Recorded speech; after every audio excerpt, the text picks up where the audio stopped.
anumang pinagdaanan na nagresulta sa kapansanan, hindi ito kakulangan para maabot natin ang ating mga pangarap. Yan ang nakakaantig na kwento ng lalaki sa likod ng mga litratong ito na tinutukan ng marami online.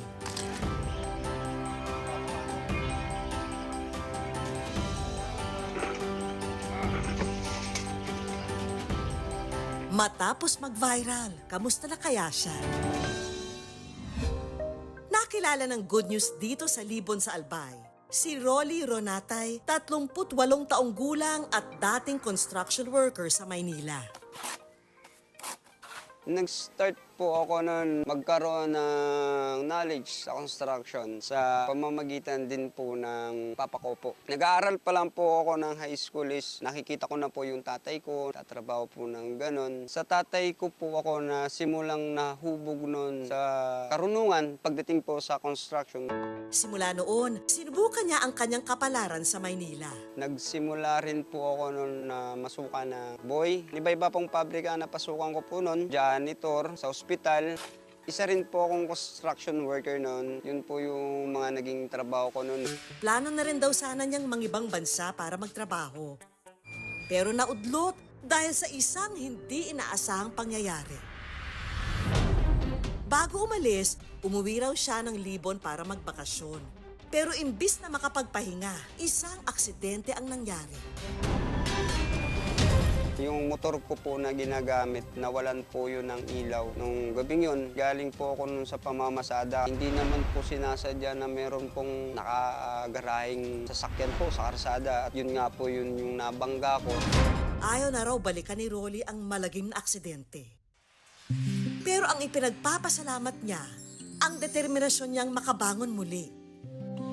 Lalo pa at mag-isa na lang niyang itinataguyod ang mga anak matapos nilang maghiwalay ng kanyang asawa. Kailangan po talagang magtrabaho. Wala naman po akong pagkukunan ng pangangailangan ko ng mga panahon na yun. Para makabangon, lumuwas ulit si Rolly ng Maynila. Inisip ko po na may tatanggap po ba sa akin dahil may kakulangan na nga po ako sa physical na nyo po. Struggle din po para sa akin pagdating sa pamilya. Iiwanan ko po yung mga anak ko. Sa totoo lang po, ayoko po silang iwanan kasi gusto ko po na matulungan din sila. Mahirap para kay Rolly na malayo sa pamilya. Ilang taon daw niyang tiniis na hindi umuwi sa pamilya dahil pinanghihinayangan niya ang perang ipamamasahe. Napandagdag na rin daw sana sa ipadadalang pera para sa pamilya. Nag-decide ako na sakripisyo yung talagang bagay na kailangan nating may umalis para magkaroon ako noon ng pagkakakitaan. At ang masakit daw ay ang pangungutya at diskriminasyong naranasan niya sa Maynila. Pagdating naman po nung trabaho sa Maynila, yung mga pagsubok po, mga diskriminasyon. Pero nilakasan ko po yung loob ko para sa mga anak ko, kailangan kong kumita. Pero sa likod ng mga pagsubok, may sumisilip pa rin good news sa buhay ni Rolly.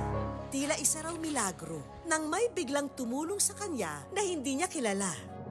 Ito ay matapos siyang makuna ng kamera sa gitna ng trabaho at maipost online. Napicturan nga po ako sa Maynila. Buwan po yun ng June. Sila po yung nag-provide sa akin na makauwi pabalik ng Bicol po. At nang muling makauwi sa Libon, napagpasyahan ni Rolly na manatili na lamang dito sa piling ng kanyang mga anak. Ito yung pinaka-na-miss kong part. Ito po yung graduation ng panganay ko na si Atilian. Ang maliit na perang nakuha niya mula sa tulong ng mga netizen, ginamit niyang palimula ng maliit na tindahan. Plano ko po sa maliit po na sari-sari store na naibigay sana. Mas lumaki pa para naman mas marami yung magiging income. Maliban sa kanyang pangarap sa kanyang munting sari-sari store, may mga pangarap din siya para sa kanyang mga anak. Makapagtapos sila ng pag-aaral para naman po pagdating ng oras, makikita mo yung mga anak mo na sa magandang estado sila. Yun po. Kung kaya't ang kanyang panganay na anak, malaki raw ang paghanga sa ama. Maraming salamat po kasi po pinagtapos mo po ako ng elementary. Sana po ingatan mo po yung sarili mo at I love you po pa.